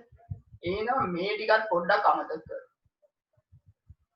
ওই ටිකත් අමතක කරාම ඔයාලට පේනවනේ මම මේ තෝරගත්ත ත්‍රිකෝණෙ මේ තෝරගත්ත ත්‍රිකෝණෙදී මේක අපිට අනුපාත ලියන්න පුළුවන් ලස්සනට.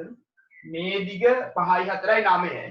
9 බෙදීම 6 සමානයි 18 බෙදීම x. ඔතනින් හොයාගන්න පුළුවන් ලේසියෙන්ම අපිට මේ අගය පුතේ. මෙන්න මෙයා. මේක 9යි. 9 බෙදීම 6 සමානයි 18 බෙදීම x. මම පාවිච්චි කළේ පුතේ ත්‍රිකෝණ ගොඩක් තියෙනවා මම ලියන්නම්. ACF කියන ත්‍රිකෝණය තමයි මම ගත්තේ. එතකොට මෙතනට මම එකතු වෙන්න ලිව්වේ මේ. නැත්නම් ඔයාලට මෙතනින් මේ පැත්තට යන්න ලියන්නත් පුළුවන්. ඒ වලින් මෙහෙට එන්නේ 6 බෙදීම 9 සමානයි x බෙදීම 18. එහෙම ලියන්නත් පුළුවන්. හරි. මේකට හරස් කුන්ටේ අපි දාගත්තොත් 9යි x සමානයි 6 ගුණ කිරීම 18. පුතේ එතකොට මේක ගුණ කරගන්න ඕනේ නැහැ. කොහොමම බෙදමු. කොහොමම බෙදමු. ඉතින් මේ දෙන්න කැපෙනවා. 9 වරක් 1යි 9 වරක් 2යි. 6 වරක් 2 12. x සමානයි 12යි කියලා අපිට ලැබෙනවා. එතකොට මම මේ x හොයන්න පාවිච්චි කළේ මේ සමාන්තර රේඛාව පුතේ. දැන් මේ අනිත් සමාන්තර රේඛාව දීලා තියෙන්නේ අනිවාර්යෙන් y හොයාගන්න වෙන්න ඕනේ නැත්නම් ඉතින් ඒක දෙන්න ඕනේ නැහැ නේ අපිට. දැන් මම දැන් එයාව පාවිච්චි කරන්න යන්නේ ඒක හොයන්න. ඒක පාවිච්චි කරන්න මම මේක මකලා දානවා. මේක ඕන වෙන්නේ නැහැ නේද වැඩේට. හරිද? එතකොට දැන් ඔය හම්බෙච්ච ත්‍රිකෝණේ පාවිච්චි කරන්න පුළුවන් ඔයාලට y හොයාගන්න. ඒකට අදාළ ඒවා හොයන්න ඕනේ පුතේ හැබැයි. මේකේ දැන් මේකනේ සමාන්තර රේඛා දෙක පුතේ. එහෙනම් මේ දිගවල හරියට දැන ගන්න ඕනේ. මම මේ ලකුණු කරන දිග 6යි 4යි 10යි. ඊළඟට මේක y එකතු කිරීම 5. මේ පැත්තේ ගැටලුවක් නැහැ. මෙතන 12යි මෙතන 18යි කියලා අපිට තියෙනවානේ. හරියටම සමාන්තර රේඛාව ගාවටම දිගවල හොයා ගන්නවා පුතේ. ඊට පස්සේ අපිට ලියන්න පුළුවන් ලේසියෙන්ම උත්තරේ. හරි. හදමු බලන්න y වලට කීයක් එනවද කියලා කියමු. උත්තරේ ඇවිල්ලා තියෙනවා මට x වලගේ නම් ගොඩක් දෙනෙක් ඒවා y වලට උත්තරේ ඉවරලා තියෙනවා. අපි ඒක කියන්නේ නැතුව ඉමු දැනට නේද? හැබැයි උත්තර පොලිමක් කෙනෙක්ද කිව්වට වරදකුත් නැහැ. පසන් ආදිල් ලෙවල තියෙනවා 10යි කියලා. 10යි කියලා ලෙවල තියෙනවා. බලන්න අනිත් අයත් හදලා කොහොමද වෙන්නේ කියලා. 10ද වෙන එකක්ද කොහොමද කියලා බලන්නකෝ. ඔයාලා මම මේ ලකුණු කරපේක ලකුණු කරගත්තා නම් හරි. මාදවත් එවනවා හැබැයි 10යි කියලා. දමිදුත් එවනවා 10යි කියලා. එහෙනම් හරි පුතේ. එච්චර එවනවා කියන්නේ හරිනේ.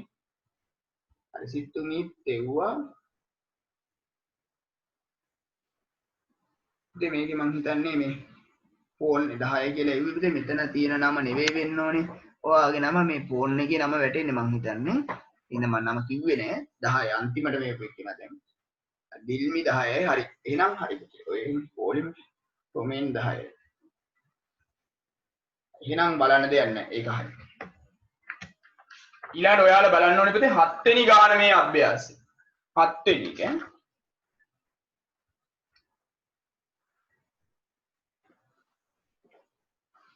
right.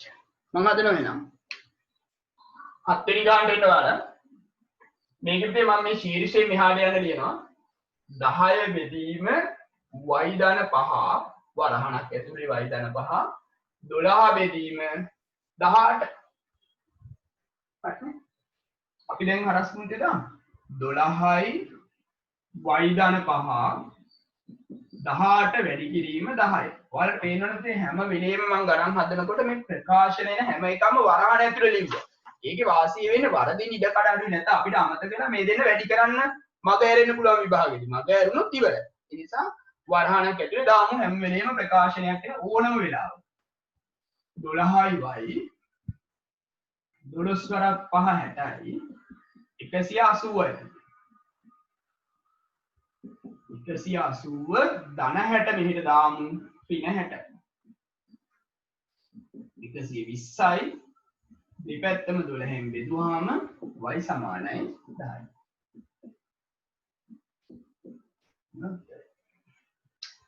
හරි පුතේ. උත්තරේ හොඳයි පුතේ. ගොඩක් අය ඒව 10යි කියලා. පුතේ එතකොට අපි බලමු මේ ගාන. මෙතන කියනවා AC සමානයි 3යි. ඊළඟට කියනවා CE 5යි. BE 12යි. BF sorry. BF 12යි මම මැදින් දාන්නේ. මේක 12යි. එහෙනම් අහනවා BB කියන්නේ මෙයා. මම ඒකට x කියලා දාන්නම්. ඊළඟට DF ඒකට y කියලා දාන්න. හරි. මේ දෙක හොයන්න පුතේ. හරි. දැන් පුතේ මම මෙහෙම දෙයක් කරනවා දැන්. මේ දෙන්න හොයන්න කියලා මෙතන ත්‍රිකෝණෙට අපි මොනවා හරි සම්බන්ධයක් දාගත්තොත් පුතේ මේකට ලියාගෙන බලාගෙන ඉන්න තමයි වෙන්නේ. මෙයා බෙදීම මෙයා සමානයි මෙයා බෙදීම මේ. ඉතින් ඊට වඩා මොකක්වත් ලියා ගන්න බෑනේ පුතේ. ඒ නිසා මේ පැත්තෙන් මම පටන් ගන්නවා. මේ ඊළඟට පුතේ xy දෙකක් දාන්න නැතුව x වලින්ම ලියන්නම් මම මේක. නැත්තම් ඊළඟට ආයිත් xy දෙකක් දෙන්නම් කරදරයි නේ. මෙයා x කියලා ගත්තොත් පුතේ මෙයා 12 කියලා දීලා තියෙනවනේ. එහෙනම් මේක 12 ඍණ x. 12 ඍණ x. දැන් මම පාවිච්චි කරනවා පුතේ මම මේ ඩොට් තියෙන මේ පැත්තේ ත්‍රිකෝණය. මොකද එතන තමයි අගයන් දීලා තියෙන්නේ. එතනින් මම වැඩේ පටන් ගන්නවාකෝ පුතේ. මෙතනින් වැඩේ පටන් ගන්නවාකෝ. මම මේ ශීර්ෂය ඉඳන් ලියනවා. 3 බෙදීම 5 සමානයි ax බෙදීම xf. උච්චරයෙන් ලියන්නේ නෙමෙයි. ඊට වඩා එකක් ලියන්න බෑනේ මේකේ. ඔක ලියනවද? මම ගන්නවා AEF කියන ත්‍රිකෝණයේ සැලකුවොත් මම ගන්නවා 3 බෙදීම 5 සමානයි ax බෙදීම xf පළවෙනි සමීකරණය. වෙන ඉතින් ලියන්න විදියක් නැහැ පුතේ. ඊට වඩා ඒක ලියන්න බෑ. ඊළඟට මම එනවා මේ ත්‍රිකෝණෙට. ABF කියන ත්‍රිකෝණෙට. ඒකට ලියන්න යන්නේ සම්බන්ධය. එතකොට ඔයාලට පේන්න ඕනේ මේ මෙතන ගත්තොත් මේ ශීර්ෂය නම් මෙතන මේක ඉඳන් ලිව්වොත් මෙයා බෙදීම මෙයා සමානයි මෙයා බෙදීම මෙයා. එහෙම නැත්නම් ශීර්ෂයට එකතු වෙන්න ලිව්වොත් මෙයා බෙදීම මෙයා සමානයි මෙයා බෙදීම මෙයා. හැබැයි ඉතින් මම මේක ශීර්ෂයට එකතු වෙන්න ලියාගත්තොත් මෙතන තියෙන සම්බන්ධෙටම යන්න පුළුවන් නේද? නැත්නම් මේක උඩයට මාරු කරගෙන ආයි කරදරයක් වෙනවනේ. මෙතන තියෙන AX XF කියලානේ. ඉතින් ඒක ගන්න හිතාගෙන මම මේ පැත්තේ ත්‍රිකෝණ පුතේ මේ F ශීර්ෂයට එකතු වෙන්න අනුපාත ලියනවා. මෙයා බෙදීම මෙයා සමානයි x බෙදීම 12 රින් x.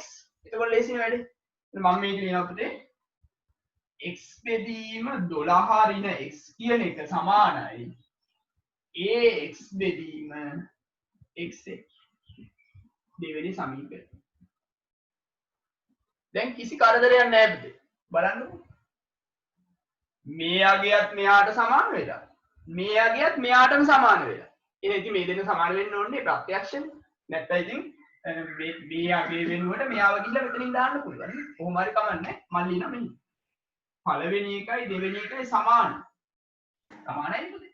ඉතින් මේ දෙක සමාන වෙන්න බෑ. එම නිසා 3 බෙදීම 5 සමානයි x බෙදීම 12 රින x. මෙතන වැඩි කරන්න යන හින්දා වරහණක් දැම්ම ප්‍රකාශන. දැන් හරි. දැන් මේකට දාන්නකො හරස් ගුණිත. දාලා සුළු කරගෙන යන්න ඊළ x හොයන්න. x හොයා ගන්නවා කියන්නේ dd හරි. ඒක හෙව්ව ගාම මේක හොයන්න පුළුවන්. හරි පටන් ගමු. එතකොට අපි මේකට හරස් ගුණිතේ දැම්මොත් මේ දැම්මොත් 5යි x සමානයි 3යි 12 රින x.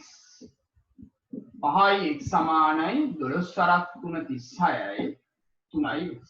3යි x මෙහෙට ගමුදේ ධන 3යි x සමානයි 36යි. 8යි x සමානයි 36යි. 8ෙන් බෙදමු 4.5 නේ. අන්නේ පුතේ 4.5යි.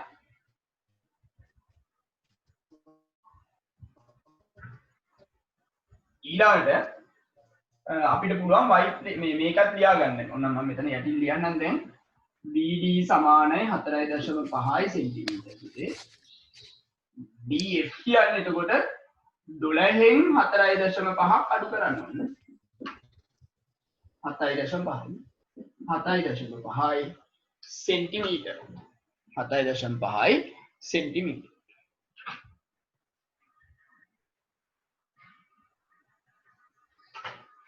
හරි. හරි පුතේ. තා හොඳයි ඈ.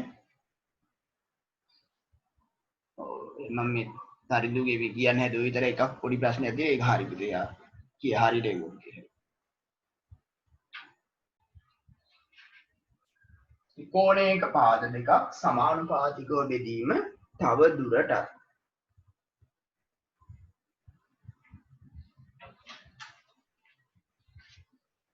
එහෙම කියලා පුතේ අපි බලමු 14 දෙක අභ්‍යාසයේ ගානක් දෙකක් හදන්න. ගොඩක් හදන්න වෙලාවක් නෑ අද. ගානක් දෙකක් හදමු ඉස්සෙල්ලා. හරි. ගමු 84 වෙනි පිටුව පුතේ පළවෙනි ගාන. 14 දෙක අභ්‍යාසයේ පළවෙනි ගාන. පුතේ බව පෙන්වන සාධනය කරන ගානක මූලිකම පියවර තමයි රූපය අඳින එක. හරිද? ඒ නිසා අපි රූපය අඳිමු අනිවාර්යයෙන්. පොඩි රූපයක් අඳින්න ඇඳලා දත්තේ හරිනම් ලියන්න ඕනේ. සාධනය කළ යුත්තේ ලියාගමු. වෙලාව නාස්ති කරගන්න නැතුව නේ.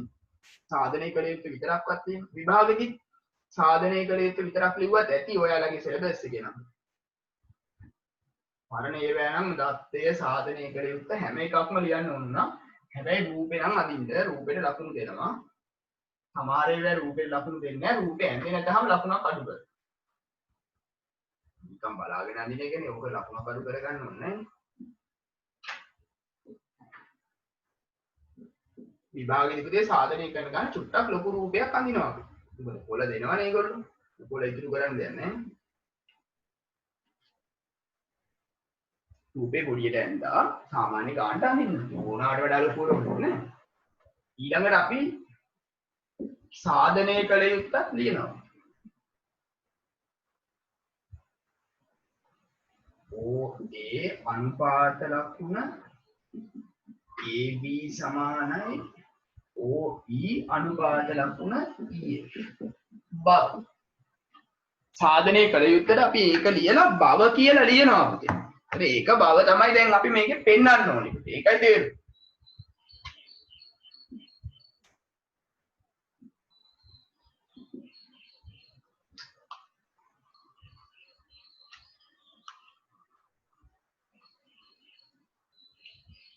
පුළුවන්කමක් තියනවා නම් උත්සාහ කරන්න. නැත්නම් රූපේ ඇඳලා ඒක බව කියලා ලියන්න පුතේ. සාධනය කළ යුත්ත පළවෙනි ගානේ ඉඳන් මම හදලා පෙන්නන්නම්.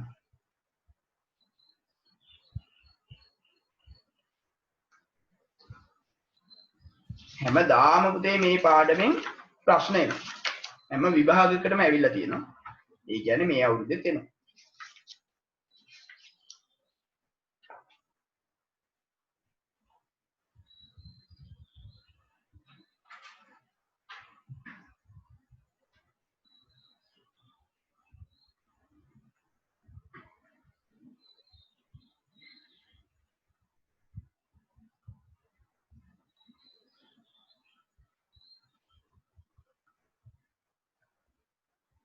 පුතේ මේවේ අපි උත්තරේ දිහා බලාගෙන තමයි ගාන හදන්න පටන් ගන්න ඕනේ. දැන් මෙතන බලන්න OA AB කියලා අනුපාතයක් නෙවෙන්නේ නේ.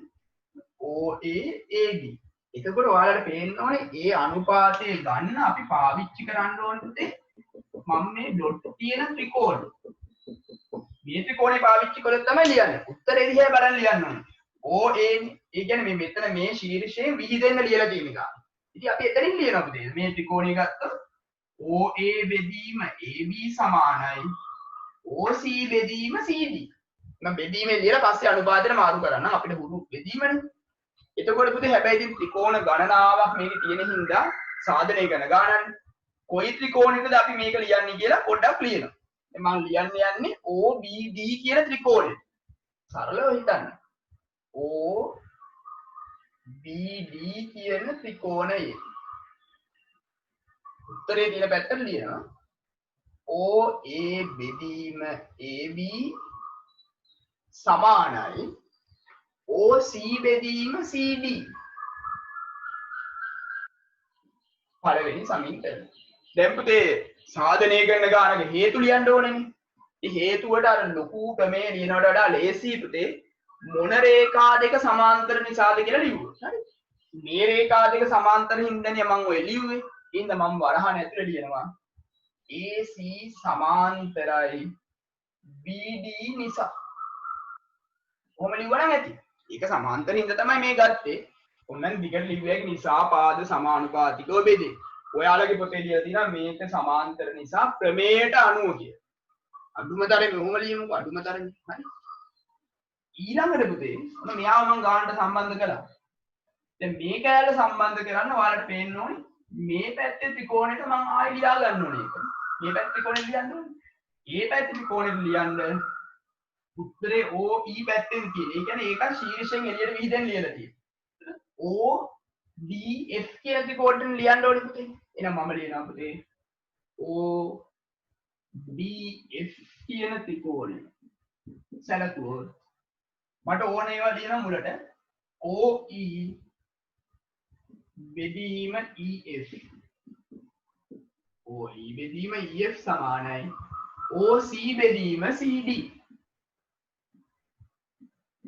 දෙවෙනි සමීකරණය. අපි ලියමු මොන රේඛා දෙක සමාන්තරින් ඉඳලාද කියලා. මේ රේඛා දෙක. CEDF. CE සමාන්තරයි DF නිසා. හරි. ඔන්න ලියුව ඔබ දෙපේනනේ හරි පැහැදිලි ඔබ දෙලේ ඔයාලා මේ මං 10 පන්ති ඉඳන් කරපු සාධන ගණන් ගැන හිතලා බැලුවොත් ඔයාලට පේනවනේ මේ වගේ ගාණක් හදන්න එකම පියවර කීපයක් මම අනුගමනය කළේ. මේ මට උත්තරේ ගන්න ඕන එක වමට සමාන කරන එක දකුණට. උත්තරේ කෑල්ල වමට සමාන කරන එක දකුණට. දැන් මේ කෑල්ල දෙක සමානයි. එහෙනම් ඉතින් අනිවාර්යයෙන් මේ දෙක සමානයි නේ. ඕකනේ පුතේ ලියන්න ඕන. දැන් මෙතනට ඇවිල්ලා මම කියනවා පළවෙනි එක සමානයි දෙවෙනි එක. දැන් නැත්නම් ප්‍රත්‍යක්ෂ ඇසුරින් කියලා එම නිසා කියලා උත්තරේ දාන්න තිබ්බ ගෙලින්ම. හරි සමානයි දෙවෙනි එක බැවින් මම ලියනවා පුතේ OA බෙදීම AB සමානයි OE බෙදීම EF. හරිද? දැන් උත්තරේ ආවා. අපිට ඕන විදිහට ඉතින් මේ අනුපාත ලකුණ දාලා ලියමු උත්තරේ ඊළඟට නේ. එම නිසා කියලා ලියන්න. එම නිසා දැන් මේ භාගයක් අනුපාතයක් විදිහට ලියන හැටි මම කතා කළානේ. OA අනුපාත ලකුණ AB සමානයි OE අනුපාත ලකුණ EF. පුතේ උත්තරේ මොකක් ඇහුවත් සමකෝණික ත්‍රිකෝණ ගණන් වල මේ අනුපාත එහෙම නැත්නම් ගුණිත එක එක දේවල් අහනවා. ඒ මොකක් ඇහුවත් අපි මෙන්න මේ කියන පොදු තැනට එනවා. ඇවිල්ලා උත්තරේට ඕන විදිහට ලියනවා. අනුපාතය යන අනුපාතය සමහරට මේ දෙන්නගේ ගුණිතය සමානයි කියලා මොනවා හරි අහයි. ඒ අහන එකට උත්තරේ යන්නේ මෙතනට එනවා. හැම වෙලේම මෙතනට එනවා. හරිද? ඇවිල්ලා ඉවර වෙලා අපිට ඕන විදිහට උත්තරයට ගැලපෙන විදිහට හෙට මෙහෙට මේක හරවනවා. ඔහොම තමයි සාමාන්‍යයෙන් කරන්නේ. හරි ලියමු. පුතේ ඊළඟ ගානේ දෙවෙනි ගානේ අපිට මේ වගේ රූපයක් දීලා කියනවා AC බෙදීමනේ මේ තියෙන AC අනුපාත CE සමානයි BD අනුපාත BF බව පෙන්වන්න. ඉතින් පුතේ මේවා කරන්න රූප ත්‍රිකෝණ තියෙන්න එපා. අපි මේ ත්‍රිකෝණ වලට දැම්මේ. ඒ නිසා ත්‍රිකෝණයක් හදා ගන්න වෙනවා. එක්කෝ AF යා කරන්න වෙනවා. එහෙම නැත්නම් DE යා කරන්න වෙනවා. අපි හැමෝම එකක් යා කරමු ලේසි. මේ පැත්තට යා කරන ඉස්සෙල්ලා ගානේ තිබෙත් මේකනේ. හැබැයි පුතේ මේ අපි අඳින ඉරක් කඩේකින් අපි දාගමු. නැත්නම් අපිට හිතා ගන්න බෑ අපි ඇඳ ඉර මොකද්ද ගානේ තිබ්බ ඉර මොකද්ද කියලා ඊළඟට. හරි. ඒ හැබැයි පුතේ අපි එහෙම එකක් ඇඳනම් එතන පොඩ්ඩක් ලියන්න ඕනේ එහෙම අපි ඇඳා කියලා. නිර්මාණය නැත්නම් මොකද්ද කියලා දන්නේ නැහැ. F යා කිරීම. දන්න ඕන විදිහක ලියනවා. එහෙම විශේෂයක් නැහැ. දැන් ඔයාලට පේනවනේ ඉස්සෙල්ලා ගානේ විදිහටම වැටුණා පුතේ මේ. මේ බලන්න මේ ත්‍රිකෝණ දෙකක් ඇන්නද? එහෙනම් ඉතින් ත්‍රිකෝණ දෙකට ලියන්නනේ පුතේ තියෙන්නේ දැන් මේක. මේ ඉස්සෙල්ලා අභ්‍යාස තිබ්බ ගානටම සමාන ගානක් මේ තියෙන්නේ. ACCE ගන්න නම් ඔයාලට පේනවනේ මුලින්ම AEF ත්‍රිකෝණයට දාන්න ඕනේ පුතේ. එහෙනම් ඔයාලට කරන්න තියෙන්නේ AEF කියන ත්‍රිකෝණය අරගෙන මේක සම්පූර්ණ කරනවා. පුළුවන් අය තනියෙන් ලියන්න. ACCE සමානයි AX XF. මම මෙතන x කියලා දාගත්තා. එතකොට මෙතනට ඇවිල්ලා මම කියනවා මොන රේඛා දෙක සමාන්තර හින්දාද? CX සමාන්තරයි EF නිසා. ඊළඟට මේ පැත්තෙන් තියෙන පුතේ BDDF. ඒ කියන්නේ මේ ත්‍රිකෝණේ F ශීර්ෂයට එකතු වෙන්නන ලියලා තියෙන්නේ. ඉතින් අපි එකතු වෙන්න ලියමු. මෙයා බෙදීම මෙයා සමානයි AX බෙදීම XF. එතකොට ඒ පාවිච්චි කරන්නේ ABF කියන ත්‍රිකෝණය. ABF කියන ත්‍රිකෝණය ගත්තොත් පුතේ හරිද? මෙතන මට පුළුවන් ගන්න උත්තරේ දිහා බලන්න. BD BF සමානයි AX XF. එතකොට මේ මම පාවිච්චි කළේ පුතේ XD AB සමාන්තරයි කියලා. XD AB සමාන්තරයි හින්දා තමයි ඒක ගන්නේ. දැන් වැඩේ හරි. මෙයාත් මෙයාට සමානයි මෙයාත් මෙයාට සමානයි. එක සමානයි දෙක බැවින් කියලා මම ලිව්වා. දැන් අහනවා නැත්නම් එම නිසා කියලා මේ දෙන්න සමාන කරන්න බැයිද ප්‍රත්‍යක්ෂ ඇසුරින් කියලා. පුළුවන් පුතේ. පස්වෙනි ප්‍රත්‍යක්ෂය. පුළුවන්. ඉතින් හොඳයි. මම මෙතන මේ ලිව්ව විදිහටම ලියන්නම්. AC සමානයි CE BD AC බෙදීම CE සමානයි BD බෙදීම BF. හරිනේ. ඊට පස්සේ උත්තරයට ගැලපෙන්න එම නිසා කියලා ඔන්න ඔක අනුපාතයක් දාන්න. එම නිසා AC අනුපාත ලකුණ CE සමානයි BD අනුපාත ලකුණ BF.